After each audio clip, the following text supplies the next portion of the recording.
Buenos días. Vamos a continuar ahora el proceso con más detalle después de esta inauguración que hemos tenido, esta presentación del conjunto de acciones por parte del gobernador y por parte del resto de participantes. Y lo vamos a hacer con Ana Puente Pérez, su directora general de Legislación del Mercado de Valores e Instrumentos Financieros, que se ha comprometido aquí con poco tiempo a venir a darnos una descripción, pues dónde estamos, ¿no?, en relación con la taxonomía, en relación con el conjunto de cosas que se están tratando en el campo europeo, y que yo creo que nos va a dar esa versión. Ana es funcionaria del Cuerpo Superior de Administradores Civiles del Estado, ha estado también trabajando en otras partes privadas, ha vuelto a la administración hace un par de años y nos ha dado todas las facilidades para, como yo le decía, poder darnos esta idea que nos permitirá también desde el CRUE avanzar con más detalle en este campo, que es el primero que organizamos de finanzas sostenibles, ¿no? Así que, Ana, tienes la palabra. Luego, si queréis preguntarle algo, ella hace una intervención, pues está abierta a que le preguntéis lo que os parezca adecuado. Ana, ahí ves la... Entiendo que esto... A ver, no sé, a Luis le ha funcionado regular. Sí, fenomenal. Cuando se lo han pasado... ahora... Quizá lo ves mejor desde ahí, ¿no? Pues buenos días a todos. Muchísimas gracias al Club Español de la Energía por invitarme a participar en esta jornada hoy. Afronto con ilusión y responsabilidad el reto de intentar trasladarles durante los próximos minutos dónde estamos, ¿no?, en la regulación, qué es la taxonomía, qué nos espera desde el punto de vista regulatorio. Lo afronto también con bastante tranquilidad, sabiendo que a continuación hay un panel de expertos de finanzas sostenibles del sector privado que, sin duda, suplirán todas mis carencias. Sin más, les propongo un poco iniciar la reflexión con el plan de acción de la Comisión, los objetivos que persigue el conjunto de medidas que contenía. A continuación, abordar de manera más o menos pormenorizada los instrumentos legislativos sobre los que se está trabajando, cuáles están publicados, cuáles no están publicados, qué falta para la publicación de ellos, etcétera, etcétera. Algunas ideas sobre la taxonomía, sobre lo que conocemos y un poco cuál va a ser el trabajo pendiente durante el año 2020, para terminar con algunas reflexiones sobre dónde está España, ¿no?, dónde está el sector privado español y el sector público español en relación con las finanzas sostenibles. Pues bien, quería comenzar con un extracto del Plan de Acción de Finanzas Sostenibles de la Comisión Europea. Estos 3 párrafos, a mi juicio, ejemplifican muy bien cómo la Comisión Europea, cuando se plantea la acción en finanzas sostenibles, lo sitúa en el corazón, en la espina dorsal de la Unión del Mercado de Capitales, ¿no? Como saben, la regulación financiera europea descansa sobre 2 pilares fundamentales, la Unión Bancaria y la Unión de los Mercados de Capitales, y la Comisión Europea considera que ante las consecuencias del cambio climático y ante el papel que puede jugar el sector financiero para financiar la transformación del modelo económico hacia otro más sostenible, considera que lo que debe ser es situarlo, todo este movimiento, todo este plan de acción, todas estas iniciativas en la Unión del Mercado de Capitales. Esto nos lanza ciertas reflexiones, ¿no? ¿Por qué? ¿Por qué se hace en la Unión del Mercado de Capitales? La economía europea se financia fundamentalmente con bancos, no pasa como en Estados Unidos, donde el desarrollo del mercado de capitales es muchísimo mayor que aquí. Pues quizá porque hay una idea que subyace un poco en el plan de acción y en algunas de las medidas que veremos a continuación, donde hay una idea de incentivar este movimiento y no tanto de imponerlo. Se trata de actuar un poco en este esquema muy básico en todas estas cuestiones de concienciar, comprometerse y actuar, ¿no? Entonces, con esa idea de incentivo, quizá de poder identificar adecuadamente preferencias, poder aplicar esas preferencias a unas actuaciones de inversión, es por donde se intenta actuar y movilizar la financiación. Avanzando un poquito en lo que son las medidas que contiene el Plan de Acción en Finanzas Sostenibles, el gráfico recoge prácticamente todas las medidas. intenta simular un poco, ¿no? o lo que nos muestra es un poco el típico flujo de corriente de inversión y ahorro de cualquier economía, y van apareciendo cada una de las medidas que contiene y propone el Plan de Acción en Finanzas Sostenibles, ¿no? En primer lugar, la taxonomía es la primera, es el lenguaje común, luego hablaremos más de ella.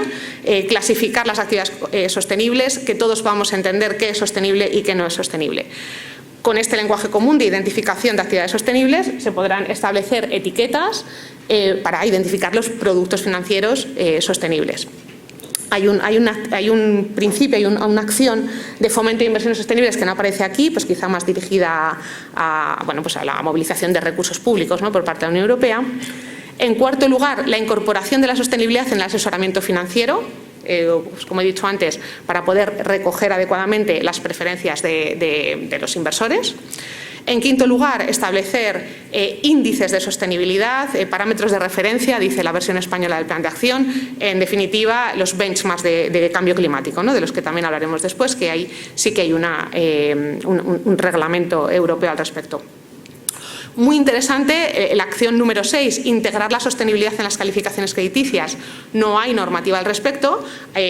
Como sabemos, todas las agencias de calificación crediticia ya están trabajando en este sentido, recogiendo un poco lo que ya aparecía en el Plan de Acción de marzo del 2018. En séptimo lugar, clarificar las obligaciones de inversores institucionales, gestores de activos. Esto sí es normativo, hay un reglamento sobre ello, del que hablaremos también a continuación. La octava acción que contiene el Plan de Acción de la Comisión Europea es incorporar la sostenibilidad a los requisitos prudenciales, o mejor dicho, estudiar la viabilidad de la incorporación de la sostenibilidad en los requisitos prudenciales. El gobernador del Banco de España lo ha abordado suficientemente. Como conocen, hay iniciativas de la Autoridad Bancaria Europea para estudiar en profundidad esta cuestión y ver cómo la incorporación de la sostenibilidad en los requisitos prudenciales no impide una adecuada valoración, análisis y gestión del riesgo financiero. No hay norma al respecto todavía. En noveno lugar, reforzar la divulgación sobre sostenibilidad y elaborar la normativa contable al respecto, ¿no? Veremos también a continuación cómo una de las principales piezas que falta por desarrollar, por definir, es la información que dan al mercado las propias empresas sobre dónde se encuentran en términos de sostenibilidad, ¿no? El Plan de Acción, consciente de esto, impulsa o promueve una acción para reforzar la claridad, la calidad, la granularidad de la información que ponen al mercado pues las empresas que se financian en los mercados de capitales. Y por último, la acción número 10, que consiste en todo lo relativo a un gobierno corporativo sostenible y la reducción del cortoplacismo. Esta es una idea que entronca bastante bien con otra serie de medidas normativas. Pues una de ellas es la Directiva de Fomento de la Implicación a Largo Plazo de los Accionistas de las Sociedades Cotizadas, que entronca un poco con este Plan de Acción en Finanzas Sostenibles, con una idea de fomento del largoplacismo en las inversiones. Entiende la Comisión Europea, ya también lo dejó caer en un documento sobre gobierno corporativo, creo que del año 2015, un poco precursor de esta directiva de la que les hablo, que fomentar la inversión a largo plazo de los accionistas de las sociedades cotizadas, de las empresas, es bueno para la sostenibilidad de la empresa. Es bueno para que se busque no solo el beneficio del propio accionista de la empresa, sino del resto de sus grupos de interés, de sus stakeholders, y por tanto hay una apuesta por el largoplacismo importante.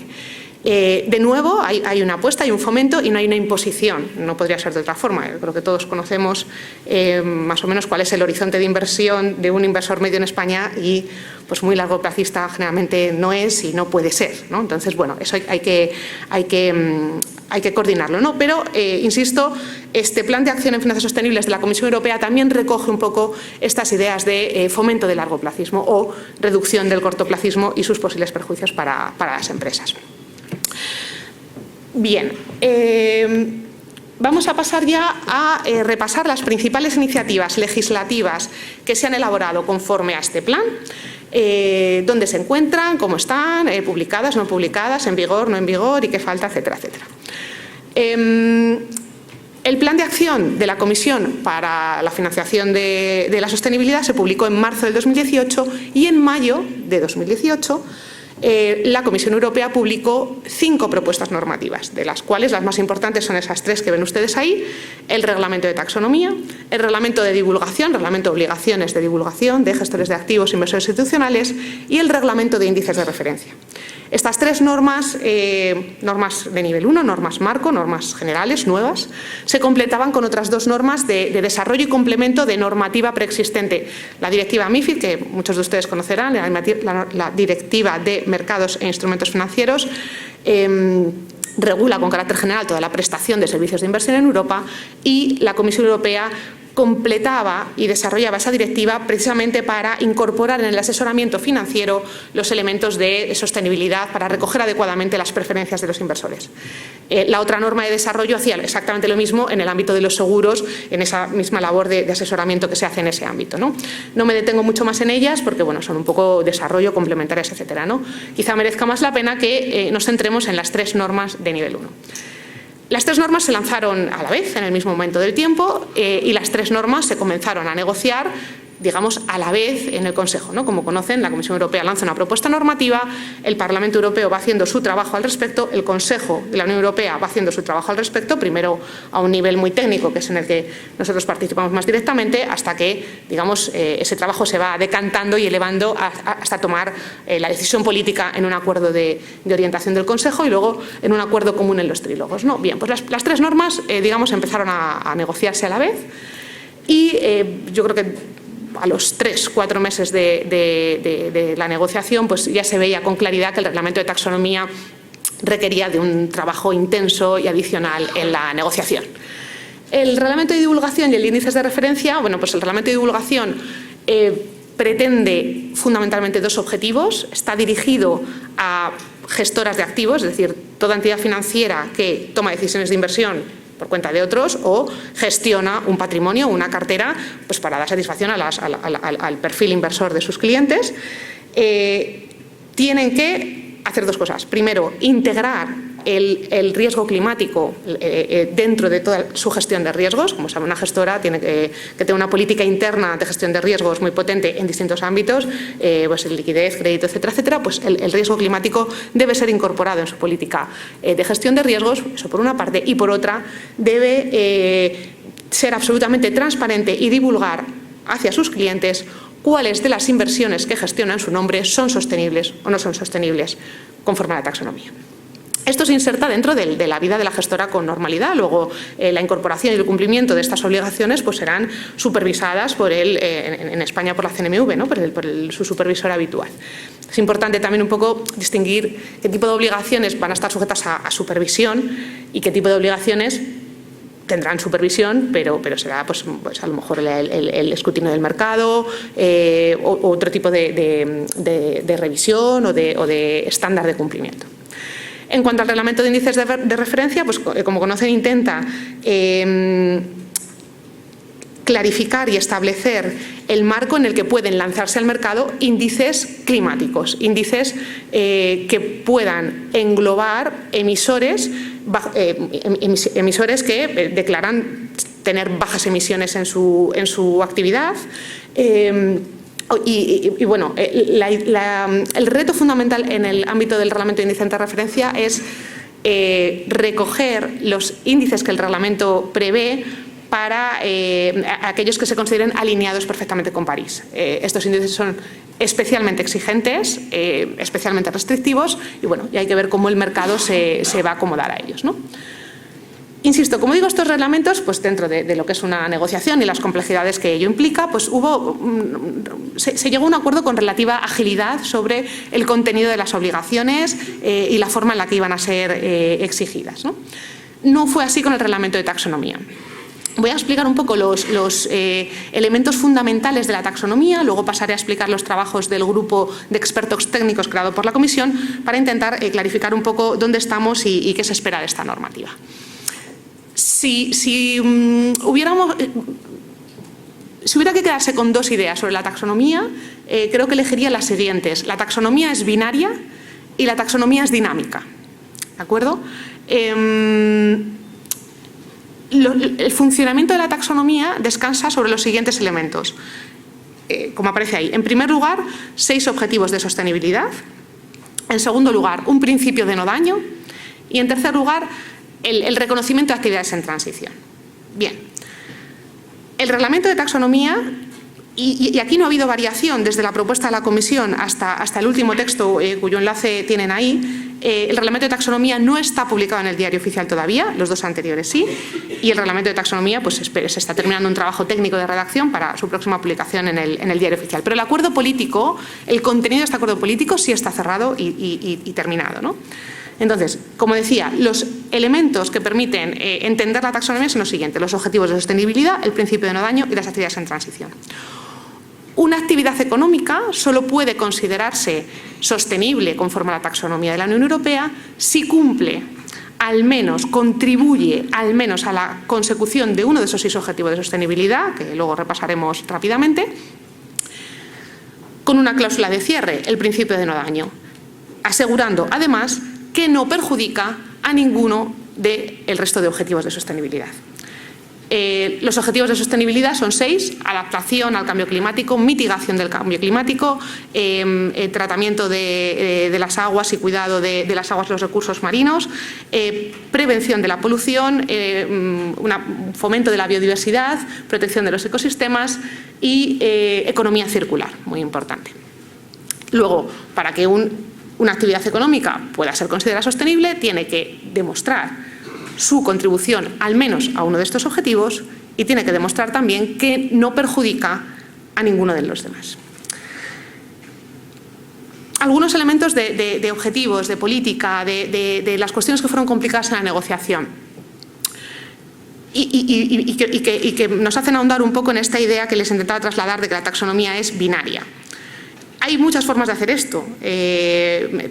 Durante los primeros meses de la negociación había un poco 2 propuestas, ¿no? Que la taxonomía consistiera en intentar ver cómo de verde era cada una de las actividades económicas, o bien el sistema binario, pero que se ha optado, del conjunto de actividades económicas, estas serán sostenibles y estas no.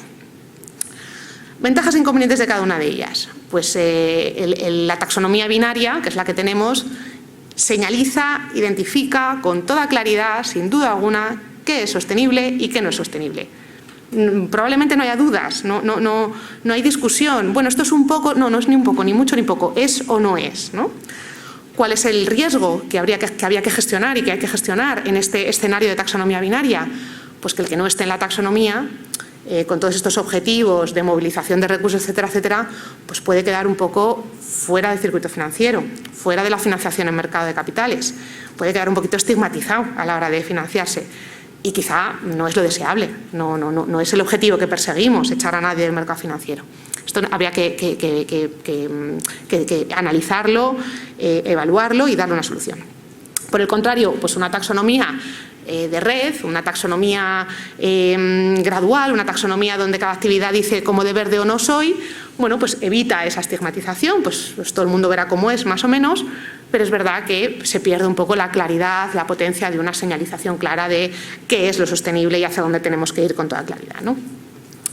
Se optó por la opción de una taxonomía binaria, muy conscientes de las ventajas que tenía, y se introdujo, precisamente para intentar paliar las desventajas de esta opción, las actividades en transición.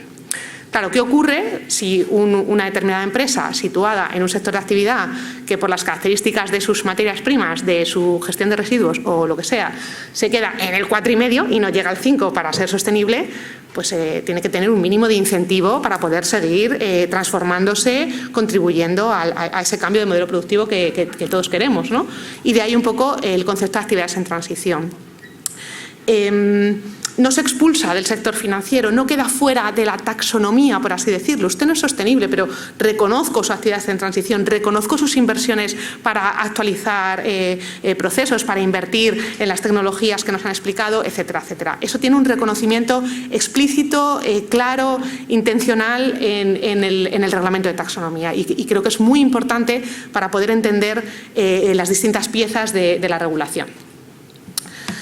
El reglamento de taxonomía, aunque yo creo que lo que he explicado es un poco lo fundamental, ¿no? Lo más importante para entender mínimamente de forma técnica cómo funciona, incluye, y se incluyó ya en la última fase de su negociación, en los trílogos, unas obligaciones de divulgación de información adicionales, tendentes a paliar un poco pues lo que explicaba anteriormente de esa falta de granularidad, calidad, exhaustividad de la información que hacen disponible al mercado las empresas que se financian en los mercados de capitales.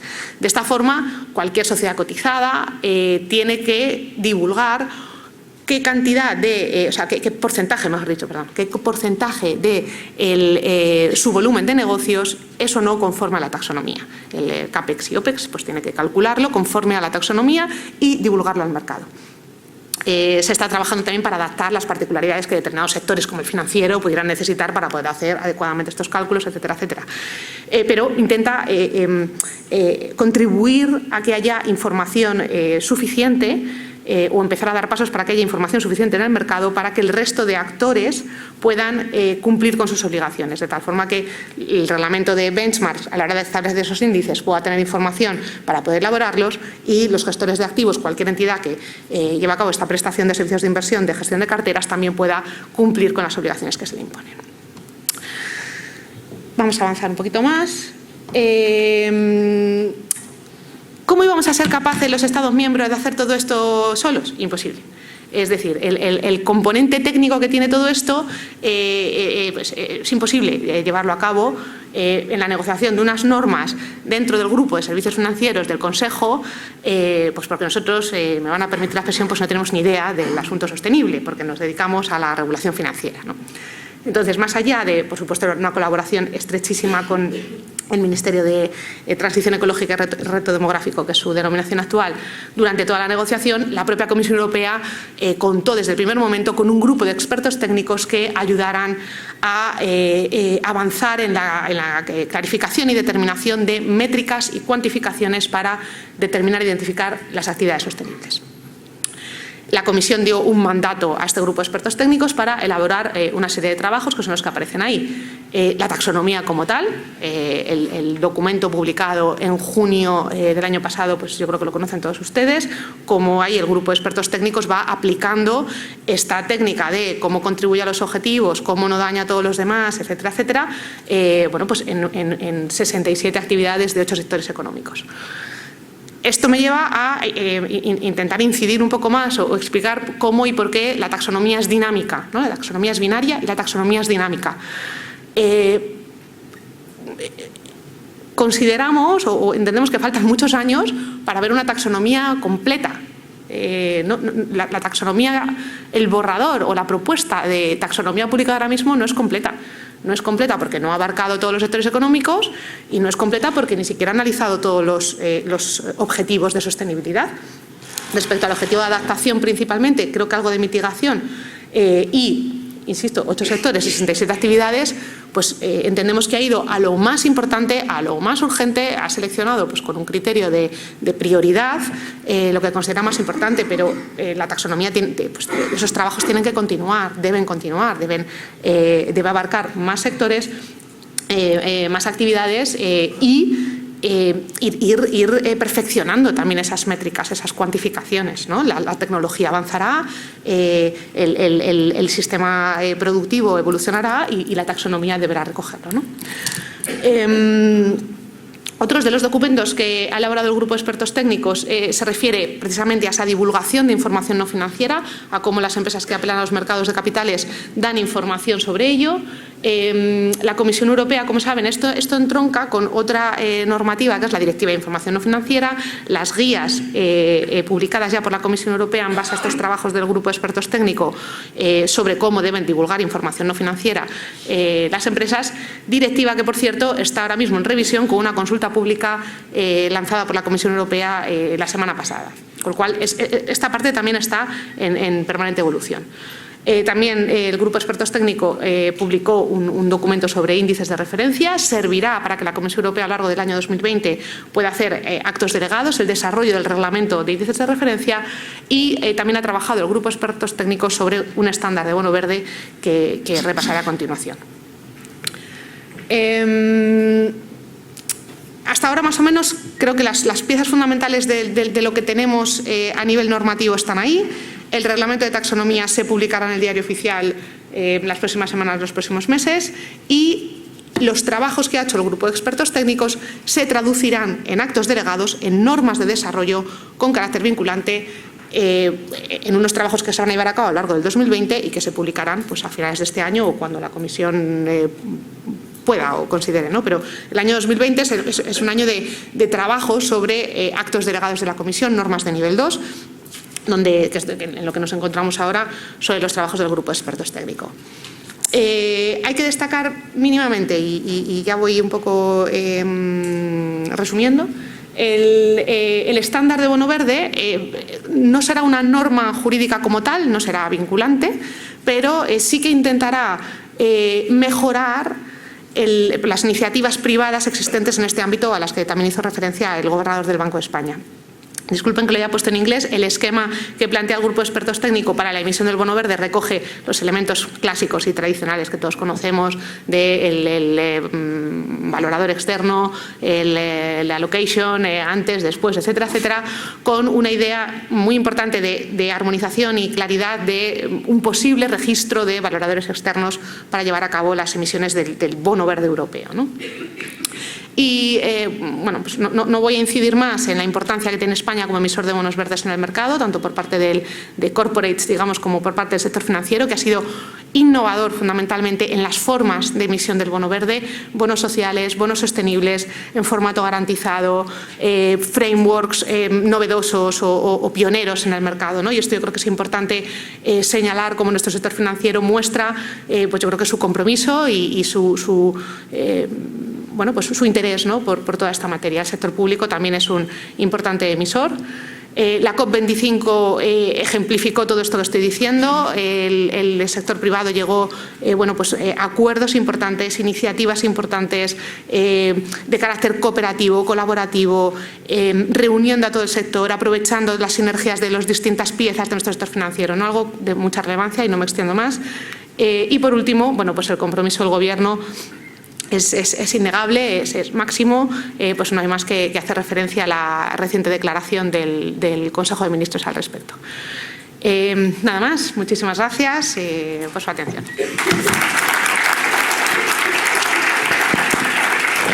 Bueno, muchas gracias, Ana. Yo creo que nos ha explicado que a lo largo de este año 2020 se va a traducir todo el conjunto de actividades que nos han llegado aquí con ciertas... bueno, yo creo que también allí en nuestro sitio pues muchos han preguntado qué tecnologías están, qué no, si entran las nucleares, si no entran. Eso ha tenido, supongo yo, mucho que ver, ¿no? ¿Queréis preguntarle alguna cuestión a Ana o luego para los paneles? O bueno, va a estar por aquí en el café, también se lo podéis preguntar posteriormente durante ese tiempo. Os identificáis el nombre y le hacéis la pregunta. Ana. ¿Está funcionando? Sí. Hola, buenos días. Soy Ana Barreira, directora del Instituto Internacional de Derecho y Medio Ambiente, y mi pregunta es con respecto al reglamento de taxonomía, porque cuando comentabas que de alguna forma hace una referencia o es básico en los objetivos de sostenibilidad, de hecho lo que hace es que se remite a toda la normativa, a todo el acquis communautaire, que se dice en términos jurídicos, yo soy abogada, en materia de protección del medio ambiente. Entonces mi pregunta es ¿por qué hasta ahora, yo no pertenezco al mundo de las finanzas, la banca, sí que lo ha hecho el Banco Europeo de Inversiones, no ha tenido en cuenta cuando se presentaban proyectos para financiar que el proyecto cumpliera con la normativa vigente, porque realmente no añade nada nuevo en este sentido? Por supuesto que es un paso adelante, pero desde el punto de vista jurídico no lo es. Y mi segunda pregunta es, ¿quién va a analizar esto? Porque yo creo que vais a necesitar perfiles, bueno, el mundo de las finanzas, jurídicos también, o sea, gente que conozca bien la normativa ambiental. Gracias. Bueno, Ana es del mundo jurídico, o sea que no he dicho, pero es licenciada. No. Bueno, un poco una reflexión quizás subjetiva, ¿no? ¿Por qué la banca hasta ahora no ha mirado si un proyecto a financiar cumplía con objetivos climáticos? Porque no es su función.